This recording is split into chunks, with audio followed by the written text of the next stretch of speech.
Hi, I'm JC Pohl and welcome to the Life Touch web series. I am very honored to be here with you today. Today I wanted to focus on something I'm sure that's very important to you as a school leader, and that is your staff. You know, our staff members are working so hard right now. I know the COVID crisis and just everything going on is kind of throwing their lives upside down, throwing your school culture upside down, and everything just going on right now has been very difficult for us to digest professionally as well as personally. And as I'm sure you can feel right now, and I know I've felt the same way, we all have needs. We are social animals, and what's been very hard about this stay-at-home order, the distance learning and everything that's been kind of going on virtually is while we're able to connect and maybe jump on a Zoom call or some other web video conferencing call, we really crave that interactive personal connection that we just crave as social animals. I mean, you and I are different than every other animal on this planet. We crave connection. We need that intimacy, and it's been built into us at a very young age, even the age of like 1 or 2 years old. And I firmly believe that we as humans need connection and we need relationships. And as I travel the country visiting schools, I know many principals and counselors and school leaders and district representatives want to focus on relationships. But the problem that I've kind of had with it, I've been traveling to schools over the last 15 years with Teen Truth, visited over 1,000 schools in that time, and obviously met tons of educators during that time, is that I feel the word relationship kind of gets thrown around a little bit.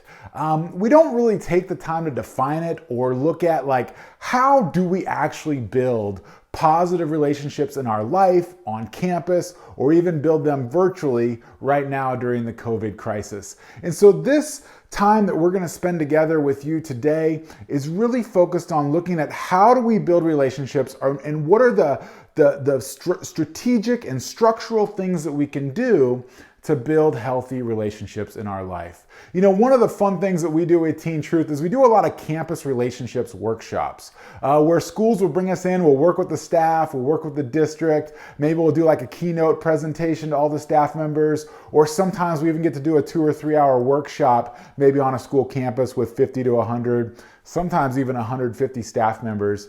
And so I've had the opportunity to work on relationships for many years with staff members. And during my program, one of the fun things that I do, and I highly recommend it if you ever want to do it during one of your meetings, there's this great website called Mentimeter.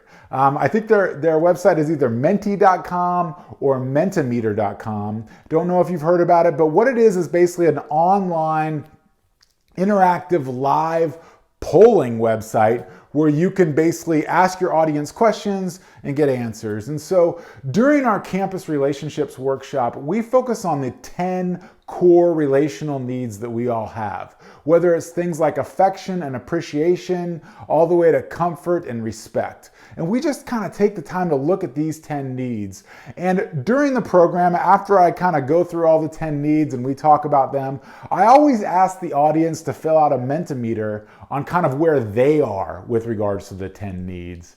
And it's been really interesting. I've done this with parents and principals and teachers. And so today I wanted to share some of the results from the Mentimeters that we've done over the years during our campus relationships workshops. So check this out. If you look up on screen, I'm going to walk through just a few of them with you, and you're going to see a few things in common here. As we look at slide 1, you can see that respect with 33 votes in this audience was definitely the highest need, with support right there on the right-hand side, and then appreciation coming in at number 3. Very interesting. If you look at all the other 10 needs, appreciation, respect, and support are by far the biggest needs of our staff members. If you look at slide 2, you'll see again something in common. Support, number 1. Respect, number 2. Appreciation, number 3. Encouragement kind of sneaking up there a little bit. Now check this out. Here we go. Slide 3. All right, appreciation with 23 votes from the audience, and respect and support coming in with 18 votes each. I mean, that's just amazing if you think about it. Here we go, just 2 more. Number 4, check this out. I did this, this is actually with a group of principals that I did So over 100 people in the audience, and you can see that 93% of the educators in the audience, check that, I shouldn't say 93, I should say 93 people in the audience voted respect as one of their top needs, and then appreciation and support with 74 members of the audience voting support and appreciation as their top needs. And then this last one, check this out, this was a big one I did at a big school up in Washington.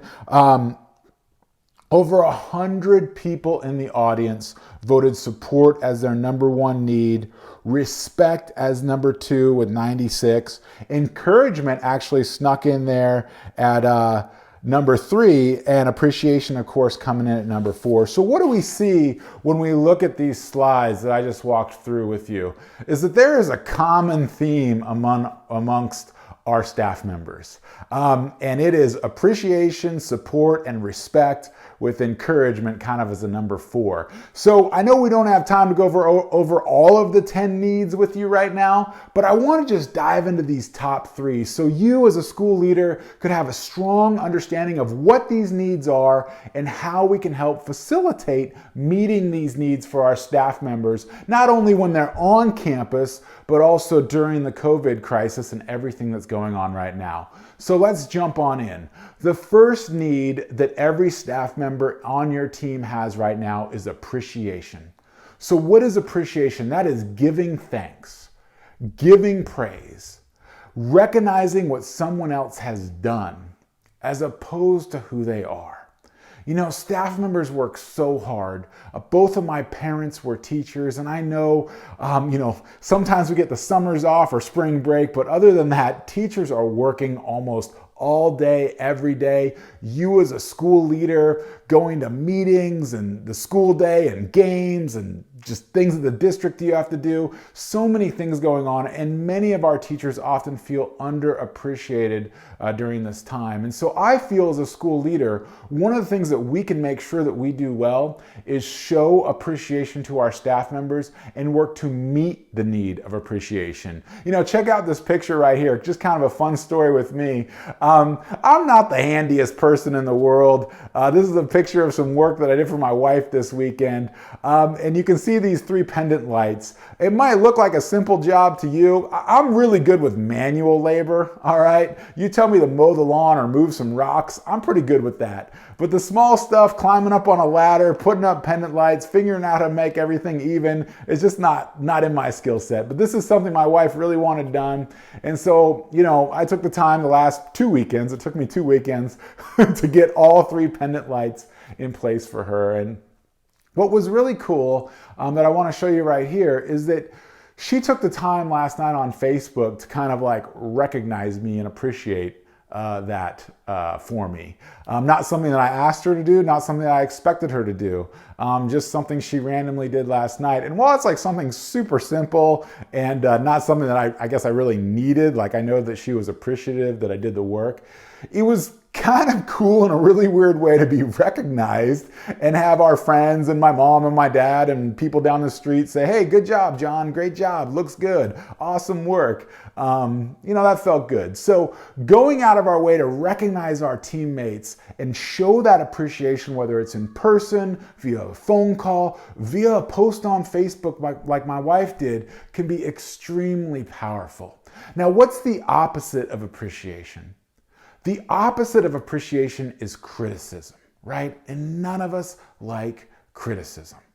Criticism is really looking at like what's wrong, telling people what you don't appreciate, giving them instructions that kind of point the finger at them.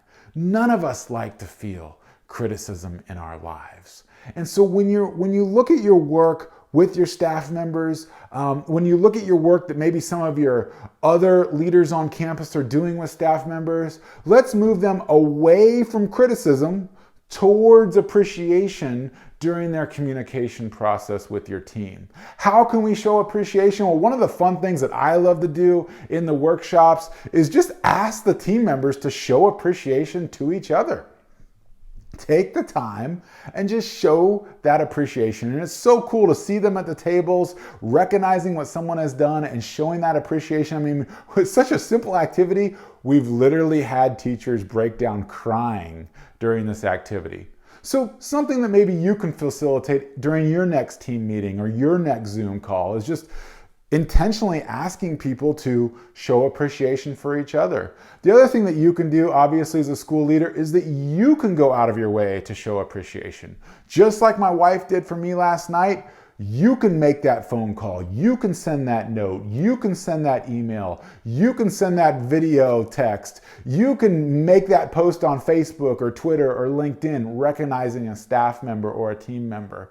Going out of your way to do that can be extremely important because as a school leader, your voice carries weight, right? Just like in my household, my wife's voice carries weight. And so for you to go out of your way to show that appreciation can be huge. And the last thing that I think that you can do to really show appreciation is just do those small gifts or token of thanks. You know, one thing really fun here at Teen Truth, every time we speak at a school, we enroll our client in what we call our Culture Warrior Club. We believe that our clients are warriors for school culture. And so over the next 2 years, we basically just kind of send them swag and information and just things to help them be a culture warrior on campus. And while we send them books and all kinds of other things, the number one response that we get during this program is with regards to a very simple $5 Starbucks card that I mail out to the client. And I just write a handwritten note. I say, hey, I know you're working really hard to build school culture. You're one of our warriors. I just want to buy you 5 minutes of peace and reflection to just go sit and take some time to yourself. And you would be shocked at how many selfies and emails and phone calls we get for the $5 Starbucks card versus other things that we send them that are, you know, much more valuable. So just simple things like that. Like, I think Starbucks is still in business. If not, there's other just simple things that you can do to give that gift or that token of thanks. Now, what's the next need that every staff member has? Well, that is the need of support. What is support? Support is coming alongside others, providing that gentle, appropriate assistance with that problem or struggle.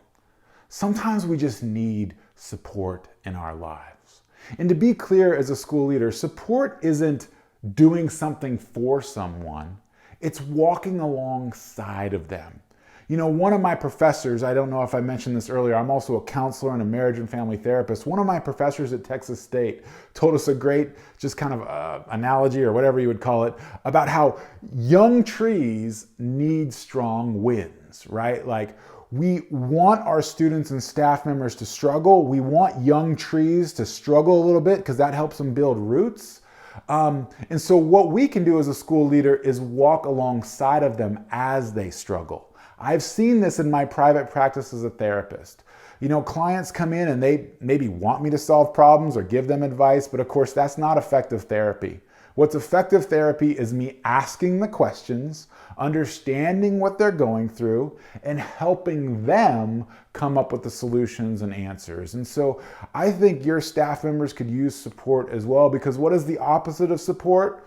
Well, of course, that's exactly what I said, giving advice, right? Giving advice and just hoping everything's going to be okay. If a client comes to my office and tells me what's going on in their life and I just give them advice and send them on their way, I don't think that's going to help serve them very much as a client. What's going to make it valuable is to bring them into my office, talk to them about what they're going through, help understand what they're going through, and help them find solutions. Give them that support, walk alongside of them. Young trees need strong winds. Those winds are what help us build our roots and help us build our strengths. You can do that with your staff members as well. And so how can we show support on campus? Well, one of the things I really believe is creating a culture of vulnerability. I think I've seen that be the strongest kind of linchpin in the work that we do in our campus relationships workshops. When we talk about vulnerability and we ask staff members to talk about what they're going through and express their feelings, while it's uncomfortable for some, and I have received pushback over the years, like I know sometimes when I come to campus, people don't like some of the stuff that we do, but I love the uncomfortability, right? Like as a therapist, I kind of want people to be uncomfortable a little bit. I want them to kind of desire that change and desire that interaction. And so what can you do on campus or through your calls to create that culture of vulnerability? That might look like you being vulnerable, kind of modeling what that looks like. That might look like you talking about what vulnerability is. Or maybe, of course, I know that Brene Brown, one of our professors here in Texas, I think she's down in Houston, has reached huge success and critical mass just kind of teaching and talking about the power of vulnerability. She's got a lot of great videos on YouTube and, of course, books and podcasts and everything that she has out there. So maybe just kind of pulling her into your work with regards to the power of vulnerability. The other thing that we can do to support staff members is just develop a whatever it takes mentality and kind of that idea of how can I pitch in?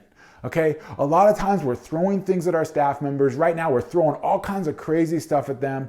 The most powerful thing that we can do is build a culture of whatever it takes. Get it done. How can we win the game? How can we all get this done? And for you as a school leader to say the words, how can I pitch in? How can I help? How can I walk alongside of you just like you would expect a counselor to do if you came into an office for counseling? And so those are some great ideas of how we can build support on campus. Now, the last need that we saw with our staff members is the need of respect. I've found traveling to schools, all right, we've been going to schools for about 15 years with Teen Truth. I'd say we've been doing these campus relationship workshops for about 5 years now. And I've found that respect is like a top need on every campus that I travel to. If you think about teaching, a lot of times teachers live in a world of disrespect. All right, they might have students that are disrespectful. They have parents that are disrespectful. I visit schools where sometimes like staff members are disrespectful, and sometimes I even visit schools where staff members feel that the administrators and the district reps are disrespectful. And so it can be very hard for teachers to sometimes feel respect. So what is respect? Let's really look at this. Respect is valuing another person highly, all right? Treating one another as important. Honoring another with our words and actions, okay? Meeting the need of appreciation also meets the need of respect. Being there, walking alongside someone, giving them that support also meets the need of respect. We need that respect from time to time, and that can be very difficult for us to find because what's the opposite of respect? That's an easy one, right? Disrespect. When a staff member feels disrespected, when a coworker or a teammate feels disrespected, they don't show up fully, and they don't do their job well. And I ask them in the training, I say, hey, what would change if you felt respected? What would change if you felt that every time you came to work? From your students, from your staff, from your administrators, from your parents. And time again, teachers say, I would have more energy. I would enjoy my job more. I would work harder. I would be a better teacher. All right, so meeting these needs is critical because sometimes, we imagine, check this out. We imagine this is what it will feel like as a teacher. When I love this picture from Jurassic World, this is how it really looks like as a teacher, fending off those raptors, right? I think your teachers are feeling that as well. And during this distance learning and this COVID crisis, I don't think these needs are going away. And I would argue that they're probably being amplified, right? Because now we've got everything going on in the household, professionally, just so many things are changing for our staff members. So how do we show respect to our staff members? Well, one of the things that we can do is be curious about our team members' background, all right? You have staff members that are coming to education from all different backgrounds, all different walks of life, all different ages, right? So I can remember I was doing this training up in Oregon, and one of the staff members really voiced that she felt disrespected because she was a younger teacher. But her point was like, hey, I got my master's degree, I went to college for this, I did all my student teaching and stuff. Like, I feel when it comes to X, Y, and Z, I know what I'm doing. And I feel like sometimes the staff here doesn't respect that. Or maybe someone like my dad. My dad taught for 38 years. He saw a lot of change over the years. So making sure that staff members maybe kind of respect what he's seen and what he can offer. And maybe that younger staff member and that older staff member, when we bring them together and they show respect to each other, well, what happens? They're going to be better teachers. They're going to be better teammates, right? So helping facilitate that happen, help that happen can be part of your work, basically, and being curious about their backgrounds. Also, we want to empower them to make decisions. I think during this distance learning stuff, this is critical, right? Like, staff members do not want this distance learning stuff shoved down their throat. I think we need to empower them right now to make choices, make decisions, have them report back to you, have them give feedback, but empower them to run their distance learning for the next month or two or however long this lasts. Empower them to do their job well. And don't make it so they feel like you're looking over them. And the last thing that I think that we can do as school leaders, and that I do for myself even, is set those visual reminders, right? Those mnemonic devices that can remind you to go out and do this. When I visit campus, I say things like the Postit Note to remind you to go out at lunchtime and talk with students and staff, the meeting on your calendar, or the calendar item to remind you to reach out to someone or shoot that email or write those handwritten notes. So you just being intentional about this, especially during this time, can be so important. So in finishing, why is this so important? Well, because we have the option between pain and the potential of happiness. We have positive outcomes and negative outcomes. And I'm not going to spend a lot of time because I want to get you out of here on time from this web series, but I want you to just look at this image right here and think of that staff member I mentioned in Oregon that felt disrespected. All right, if that need goes unmet, that will lead her to faulty thinking and negative feelings about her time as a teacher and the feelings that she has at school. It might lead her to unhealthy behaviors, things personally like, eating ice cream, not working out, just not doing positive things in her life, which leads to painful outcomes. But if we reverse it and we have that need met, she feels respected, right? She feels appreciated. That leads her to healthy thinking. She likes her job. She thinks she's a good teacher. She's happy she went to grad school. She has positive feelings about her school and her time working with her students. It leads her to healthy behaviors, right? Instead of eating that ice cream or drinking that bottle of wine or doing whatever or sleeping in, she gets up and she goes to the gym. She goes on a hike. She calls her mom and reaches out to someone. She does something positive, which leads to positive outcomes. She becomes a better teacher. She is a happier person and she has more energy in life. And so this little graphic right here is happening on your campus. It's happening in person. It's happening virtually. It's happening all the time in our relationships. And that's why I said in the very beginning of this program, the word relationship kind of gets thrown around a lot. All right. These needs that we just went over, and we just did 3 of them, they're the building blocks of what makes a healthy relationship. If we're intentional about meeting the needs of others and expressing our own needs, that's when everything changes. And I've found that this model, while it's simple, it's super simple, can be a game changer in the lives of our staff members, in the lives of everybody on campus, and even in the lives of the clients that I counsel through my counseling practice. Once I can get them to verbalize what they need, boom, now we know what we're working on, and now we know how to kind of relationally work on those relationships to get that need met. And so just very honored to spend this time with you. I wanted to offer you 2 free gifts that I'm hoping you can take away to kind of talk about needs on campus and talk about needs with your staff members. I'm sorry, I keep saying on campus, all right? This is like drilled into my head. I know we're not on campus right now, but here, 2 free resources. One is a quiz that I built for you. If you go to teentruth.net/campus relationships quiz, there's a very simple 21 question quiz, just true or false, that will tell you if you have good campus relationships on campus. So this is very simple for you to take, for you to send out to staff members. Just kind of get a thumbs up or a thumbs down on where our staff members are at right now with regards to campus relationships. The other free offering that I want to send you, if you go to teentruth.net, campus relationships assessment. So again, that's teentruth.net/campus relationships assessment. This whole model that I'm teaching you and the model that I teach in our workshops was developed by Dr. David Ferguson from the Center for Relational Leadership. I actually got to intern under him during my time at Texas State getting my counseling degree. And Dr. Ferguson, he's built out this whole thing. And one of the beautiful things that he made was this 2-page assessment that kind of assesses what our top needs are. And so that link will give you a download to his PDF. It should pop right up and download. And hopefully those are just two resources that you can use to kind of just get the conversation going about relationships and how to support staff members and how to kind of get this energy flowing either on campus or virtually. So if you want to reach out to me or connect with me, you can find me at teentruth.net. Of course, our friends at LifeTouch will have more resources to offer out to you, and they're always, willing to connect you with us here at Teen Truth as well. Thank you so much for all the work that you're doing. Let's finish this school year strong. I'm rooting for you, and I hope this time together was valuable for you. You take care. You have a great day.